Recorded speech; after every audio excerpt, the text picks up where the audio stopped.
అవినీతి పరులకు స్థానం లేదు, మొత్తం కాళేశ్వరం ప్రాజెక్టుపై సిబిఐ విచారణ చేపట్టాలి, కాంగ్రెస్ నేతల కృత్రిమ సృష్టి వల్లనే యూరియా కొరత.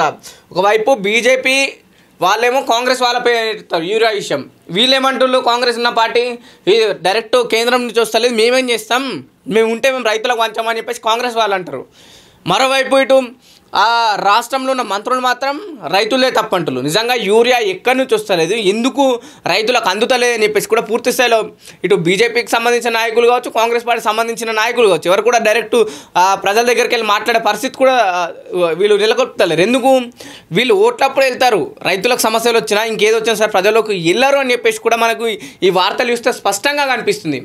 మీరు రేవంత్ రెడ్డి గారు చేసిన వాక్యాలు కూడా చూడండి ఒకసారి. ఇక్కడ కూడా మీరు రైతులు ఎక్కువ ఆవేశపడకండి, కాస్త మీరు శాంతంగా ఉండండి, మీ పంట నష్ట పరిహారం లేకపోతే ఇంకేమన్నా అయితే మేము ఖచ్చితంగా మేము దాన్ని ఆదుకుంటాం ఇట్లాంటి మాటలు అంటలేరు. కానీ ఒకసారి 1000 మంది యూరియా సెంటర్కి పోతే అందరికి ఇట్లా ఇవ్వగలుగుతాం.